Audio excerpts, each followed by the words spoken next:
சந்தை தந்தது Karunanidhi. Title park முதல் பல ஐடி நிறுவனங்களை கொடுத்திருக்காரு.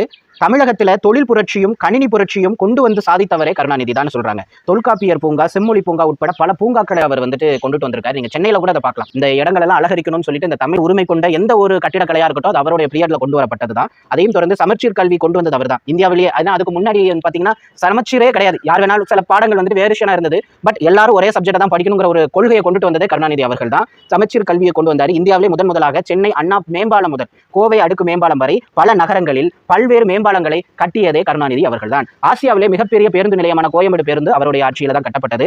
ஏன்னா அதுக்கு முன்னாடி பாத்தீங்கன்னா நம்ம பாரிஸ்ல தான் இருந்தது. அது ரொம்ப இட நெரிசலா இருந்ததுனால கொத்தவாச்சாவடி ஆகிய காய்கறி கூட்டத்தையும் இந்த பேருந்து நிலையத்தையும் அப்படியே கொண்டுட்டு வந்து கோயம்பேடுல வச்சது கருணாநிதி அவர்களுடைய காலத்துல தான். அவர் கட்டிய பேருந்து நிலையத்தை தான் அம்மா அவர்களுடைய ஆட்சி அடுத்த ஆண்டு வருது. அவங்க அவங்களுடைய பீரியட்ல திறந்து வச்சாங்க. வடக்கு வாழ்கிறது தெற்கு தேய்கிறது என்ற நிலையை மாற்றி மத்திய அமைச்சரவையில் தமிழகத்திற்கு அமைச்சர் பதவி